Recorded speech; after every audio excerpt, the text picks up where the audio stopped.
यहाँ पे ध्यान देना है बेटा, what is mean by lymph, किस किस को पता है लिम्फ का मतलब क्या होता है? Yes, tissue fluid. What are the tissues?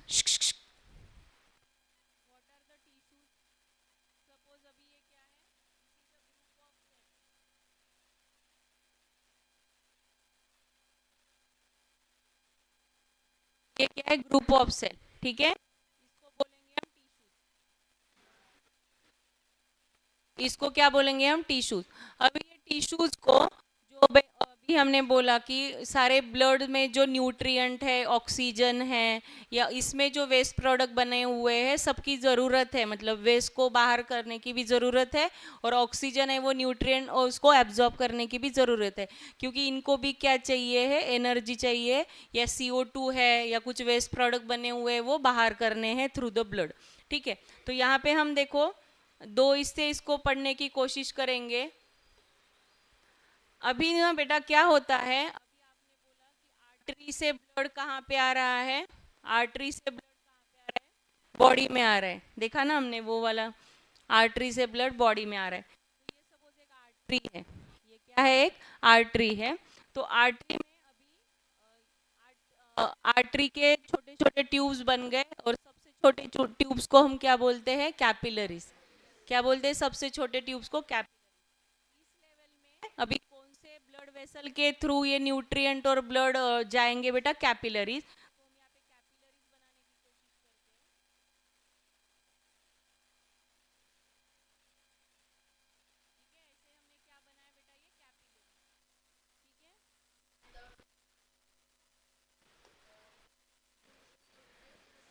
ये कैपिलरीज। ठीक है, ठीक है, अभी यहाँ पे ध्यान दो,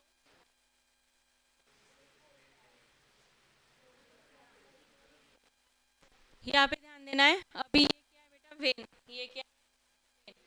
ये क्या है? ये क्या है? आर्टरी। ज्यांना बाहेर जायचं असेल तर प्लीज लीव द क्लास। ठीक है, अभी आपको पता है कि दो टाइप का ब्लड होता है, एक होता है ऑक्सीजनेटेड और दूसरा होता है डीऑक्सीजनेटेड। तो रेड से जो शो कर रहे हैं हम वो ऑक्सीजनेटेड ब्लड है, मतलब इधर से जो आ रहा है उसमें क्या है? ऑक्सीजन है। और अभी हम यहाँ पे बनाने की कोशिश करेंगे बेटा डीऑक्सीजनेटेड ब्लड।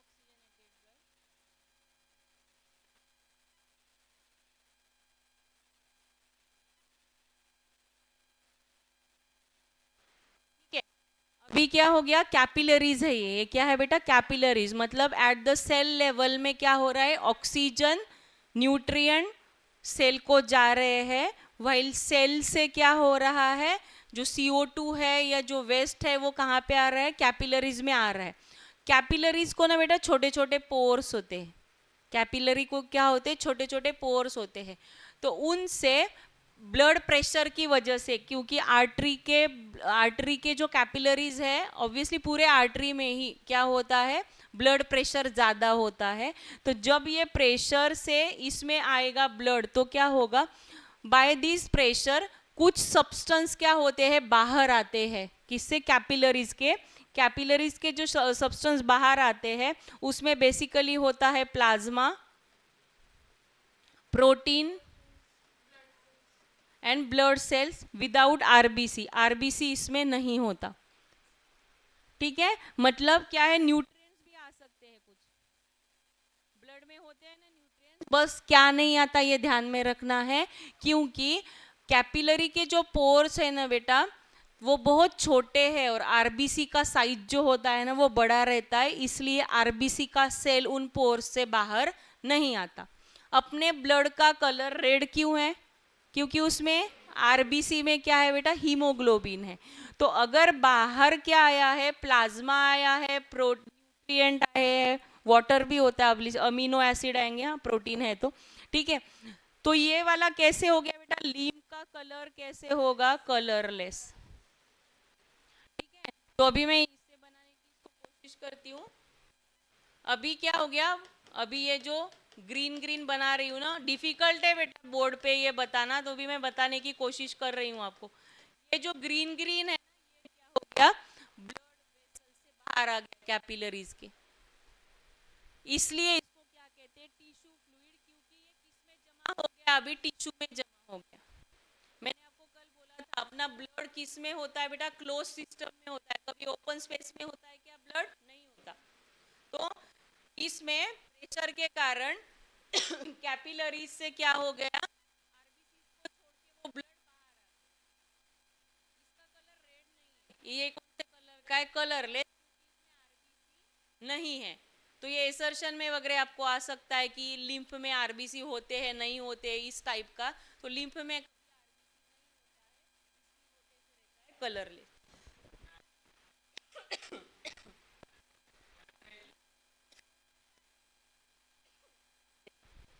अभी एक बेटा आपने यहाँ तक पढ़ा कि जो ग्लूकोज होता है वो कौन लेके आता है? ब्लड लेके आता है। लेकिन आपका जो फैट डाइजेस्ट हुआ है, फैट कौन से फॉर्म में डाइजेस्ट किया आपने स्मॉल इंटेस्टाइन ने? Fatty acid and glycerol. ये पहुंचाने का काम सेल तक कौन करता है बेटा? लिम्फ करता है।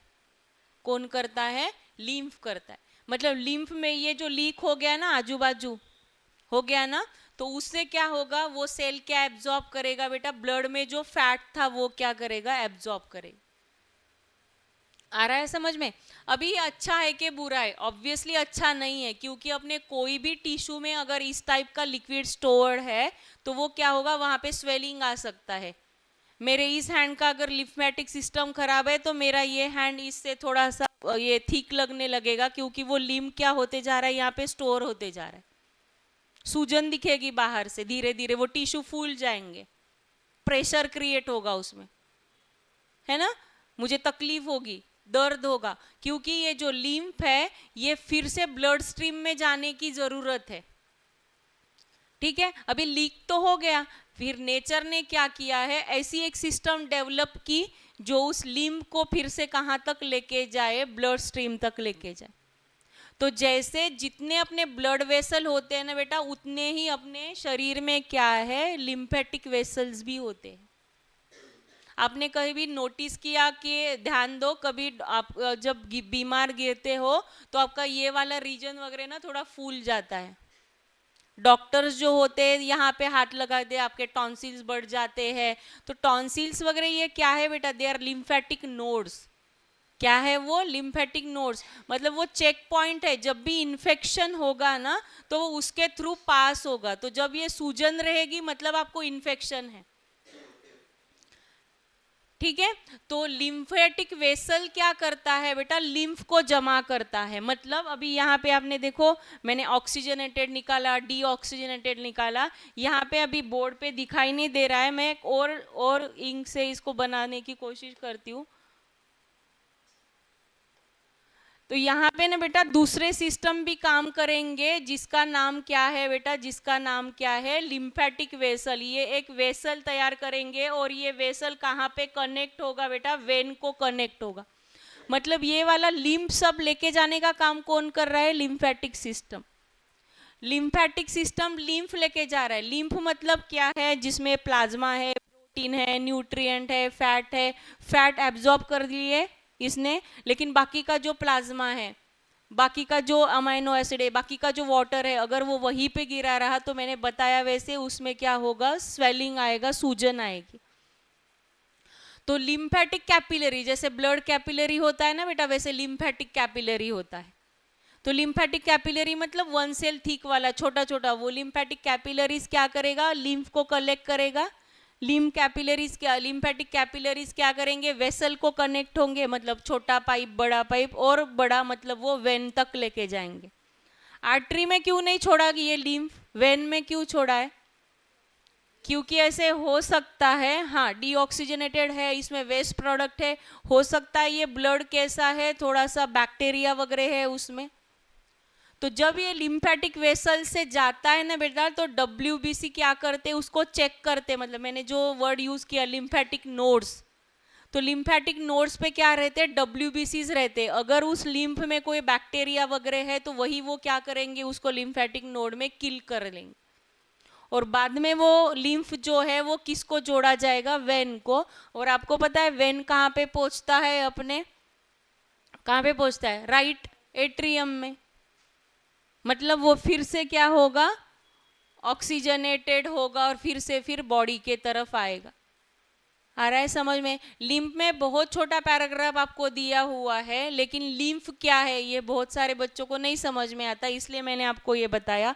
बिल्कुल सिंपल ध्यान में रखना है, ब्लड जब कैपिलरीज से क्या होता है, जब एक्सचेंज करता होता है, तब कैपिलरीज के पोर्स के थ्रू आरबीसीज को छोड़ के बाकी सारे सब्सटेंस बाहर आ जाते हैं।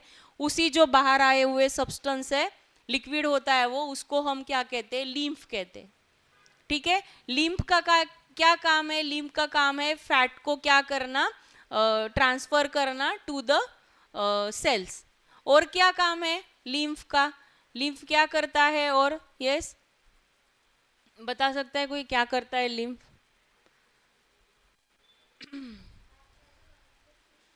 Act as a connective tissue, मतलब ब्लड जैसे करेगा ना वो भी वैसे ही करेगा। लिम्फेटिक वेसल का क्या काम है बेटा?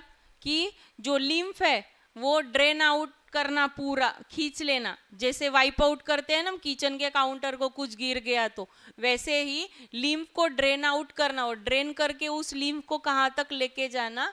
ब्लड तक, ब्लड स्ट्रीम में छोड़ना, मतलब वेन में छोड़ना। ठीक है, आपको ये पूछते हैं what are the functions of lymph, यहाँ पे लिख के रखो फंक्शंस ऑफ लिम्फ। हाँ बोला।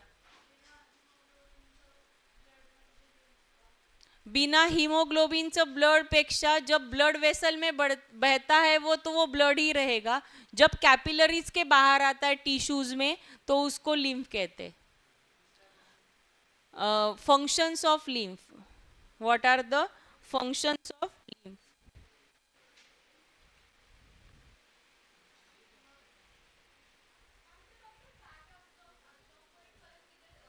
हो, बट लिम्फ नहीं होता ना बेटा, तो ऐसे हो सकता था कि फैट अपने सेल तक नहीं पहुंचता। और लिम्फ क्या करता है? एक्स्ट्रा सेल्यूलर, मतलब जो एब्जॉर्ब करेगा, ये न्यूट्रिएंट के एब्जॉर्ब करेंगे ना, तो बाकी का बचा हुआ तो कहाँ तक लेके आएगा? ब्लड स्ट्रीम तक वो लेके। मतलब लिम्फ का भी काम उतना ही इम्पोर्टेंट है। शायद लिम्फ नहीं होता ना तो हमें बहुत ज्यादा इन्फेक्शन भी हो सकते थे, क्योंकि वो चेक पॉइंट्स नहीं रहता।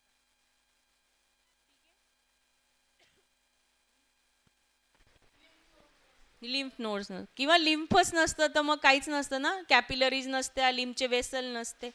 हाँ, क्या होगा? पहुंचा नहीं तो क्या होगा? एक पता है आपको, आपने लास्ट ईयर एक टिश्यू पढ़ा है जिसमें फैट स्टोर होता है, अपना एक्सेस फैट, वो होता है एडिपोज टिश्यू। ठीक है, एडिपोज टिश्यू के बाहर भी हम इतना खा रहे, इतना खा रहे कि अपने हर ऑर्गन पे फैट जाके बैठ रहा है। अभी फैटी लीवर वगैरह आपने सुना रहेगा। तो फैट क्यों जरूरी है? जब उस सेल को ग्लूकोज नहीं मिलेगा ना बेटा, तो वो एनर्जी कहाँ से निकाल सकती है? फैट से निकाल सकती है। तो अपने बॉडी का स्टोरेज सिस्टम भी रहता है। जैसे मैंने बोला आपको, 10 दिन हमें खाना नहीं मिलेगा तो हम मर नहीं जाएंगे, क्योंकि अपने बॉडी में इतना फैट है कि आराम से हम जिंदा रह सकते, इन्फेक्शन वगैरह नसेल काही तर। ठीक है, बाकी के आजार डिजीजेस नहीं होंगे तो। ठीक है, मतलब वो तब बॉडी अपना क्या कर रही है? फैट से जो रिक्वायर्ड एनर्जी है वो निकाल रही है। सबसे ज्यादा एनर्जी ग्लूकोज से निकालती है, लेकिन सबसे ज़्यादा एनर्जी जो निकलती है ना अपनी पर, अगर आप ग्राम कार्बोहाइड्रेट से या ग्लूकोज से या प्रोटीन से, तो सबसे ज़्यादा एनर्जी निकलती है फैट मॉलिक्यूल से। 9 किलो कैलोरी समथिंग पर ग्राम एनर्जी निकलती है, किससे? फैट से।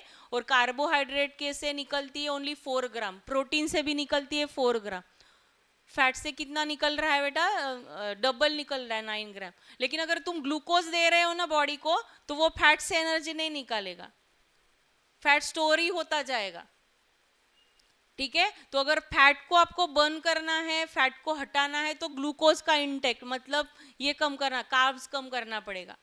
कार्ब्स से हमें सबसे ज्यादा एनर्जी मिलती है। जैसे चावल है, रोटी है ना, उसमें सबसे ज्यादा शुगर। आप शुगर खाओ भी मत, लेकिन आपको बॉडी को चावल से, रोटी से शुगर मिल ही रहा है, उसमें ग्लूकोज होता ही है नेचुरल। हाँ, फैट क्या बोला? नहीं रहेगा तो नहीं, लेकिन रिक्वायर्ड है, कि बहुत सारे हार्मोन्स के प्रोडक्शन के लिए फैट जरूरी होता है। हाँ, फैट नहीं है तो नहीं, ऐसे नहीं होगा ना बेटा। मरेंगे क्या? मरेगा नहीं, लेकिन हार्मोन्स का अगर इम्बैलेंस हो गया तो फिर डिजीजेस होंगे आपको और फिर मरोगे। हाँ, एकदम से मरना नहीं है।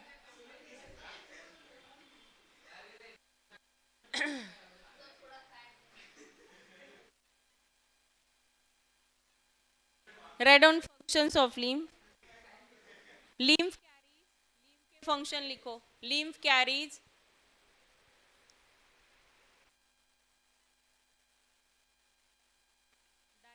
एंड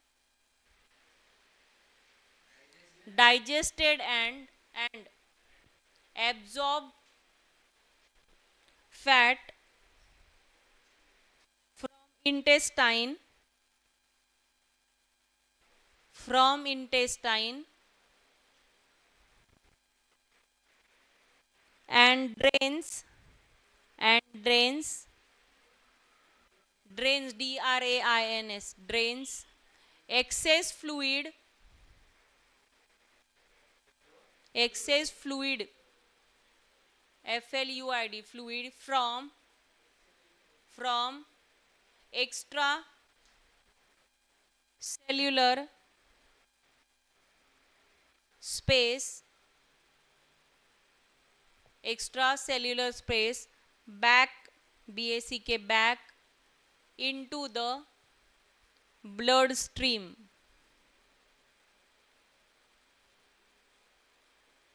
थर्ड वन लिखो, आपके बुक में नहीं दिया है लेकिन लिखे रखो। It also helps third third ना, लिम्फ का एक हो गया ना, एब्जॉर्ब एंड डाइजेस्ट फैट। ठीक है, उसको तोड़ के दूसरा कर दो, ड्रेन्स हो गया।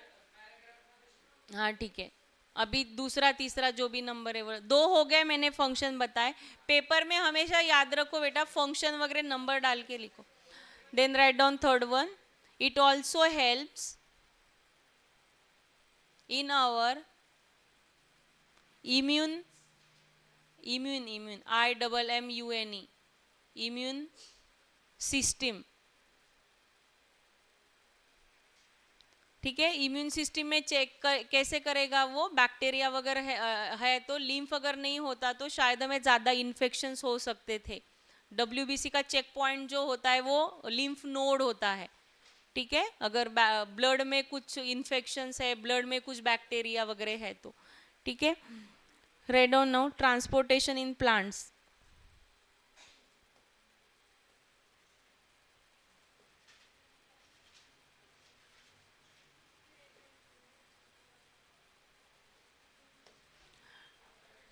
Transportation in plants,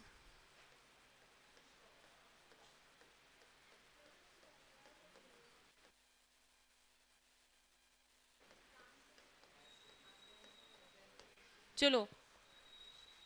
transportation in plant जो होता है बेटा, वो दो तरीकों से होता है प्लांट्स में। एक होता है रूट प्रेशर,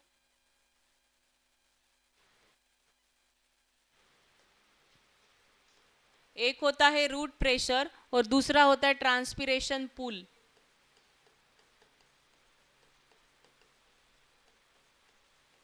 एक होता है रूट प्रेशर और दूसरा है बेटा ट्रांसपिरेशन पुल। तो इसका मतलब क्या होता है, जैसे हमने देखा था लास्ट ईयर, दो टाइप के कंडक्टिव टिश्यू होते हैं। कौन से होते हैं? कौन से होते हैं बेटा conducting tissue? Xylem and phloem. ठीक है, तो कोई मुझे बता सकता है जाइलम के कौन से सेल, जाइलम टिश्यू है क्या, पहले ये बताओ मुझे। जाइलम टिश्यू है। टिश्यू में बहुत सारे प्रकार के सेल होते हैं, तो इसमें क्या होता है, वेसल, ट्रैकेट्स, जाइलम फाइबर, और क्या होता है बेटा, पैरेन्काइमा। ठीक है, जैसे जाइलम के पार्ट्स है वैसे फ्लोएम के भी पार्ट्स होते हैं। ये मैं अभी आपको इसलिए बता रही हूँ, जब भी आप इससे रिगार्डिंग कोई भी आंसर लिखोगे तो directly xylem and phloem tissue के नाम नहीं लिखना है, आपके इसमें वेसल्स, ट्रैकेड ये वर्ड आने चाहिए, तो ही आपको मार्क्स मिलते। ठीक है, फ्लोएम टिश्यू के पार्ट्स होते हैं sieve tube, yes, companion cell, then होता है यस, और क्या होता है बेटा, xylem, sorry, phloem fibre and phloem parenchyma. These are the part of the xylem and these are the part of the phloem. तो आपको पता है जाइलम का क्या काम होता है बेटा? जाइलम का काम होता है क्या कंडक्ट करना? वाटर और मिनरल को क्या करना? कंडक्ट करना. फ्लोएम का काम होता है फूड को, अमीनो एसिड को क्या करना? कंडक्ट करना. फूड, अमीनो एसिड को कंडक्ट करना. ठीक है. कोई आप में से मुझे बता सकता है कि अगर हम जो दाल, लेंटिल्स खाते, दाल खाते, उसमें प्रोटीन होता है, ठीक है, तो प्रोटीन बनता है अमीनो एसिड से. फोटोसिंथेसिस से तो अमीनो एसिड नहीं बन गया था. फोटोसिंथेसिस से नहीं. फोटोसिंथेसिस से क्या बनता है? ग्लूकोज बनता है, एनर्जी बनती है. लेकिन ये बना था क्या? अमीनो एसिड नहीं बना था. तो फिर प्लांट्स को रॉ मटेरियल वो कहाँ से मिलता है? जहाँ से वो प्रोटीन बना रहे हैं, जो दाल में आ रहा है या सब्जी में आ रहा है, कोई भी जो हम फ्रूट्स खा रहे हैं उसमें आ रहा है. यस, रूट्स से. मतलब जो इम्पोर्टेंट रॉ मटेरियल है, जैसे नाइट्रोजन है, फास्फोरस है, या जो भी है, वो रूट से प्लांट्स क्या करते हैं बेटा? एब्जॉर्ब करता है.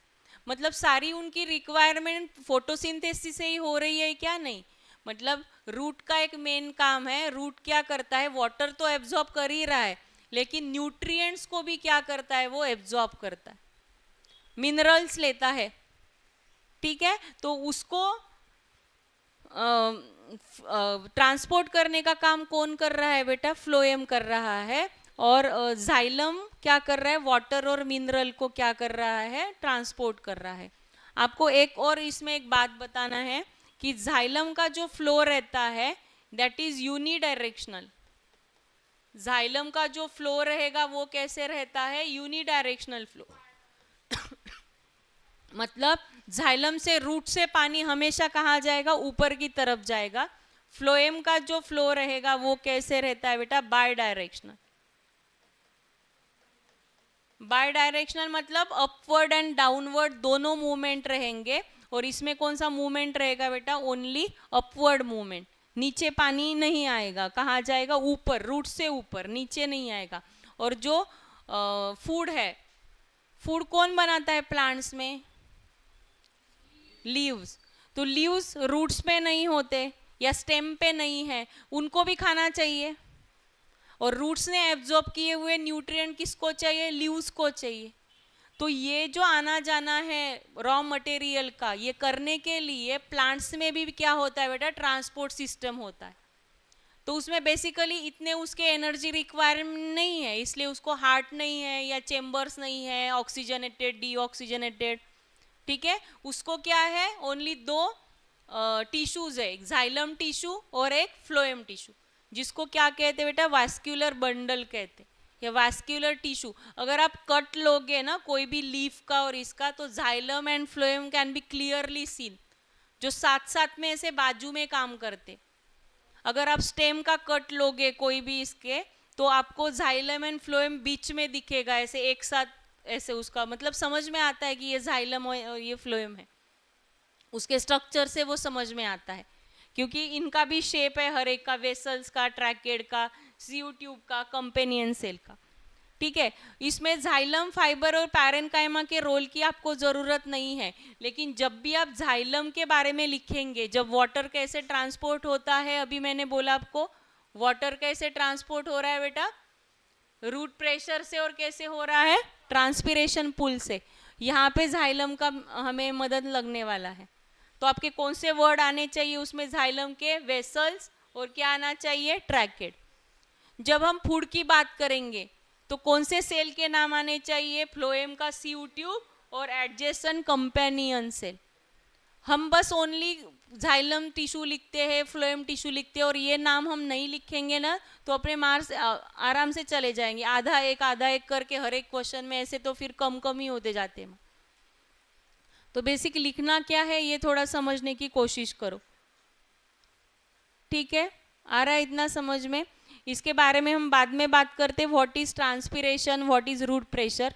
इसके लिए एक दो क्वेश्चन लिखना है आपने एज अ होमवर्क, कल भी बैच रहेगा आपका, ठीक है? Write some question for this, वो करके आना है।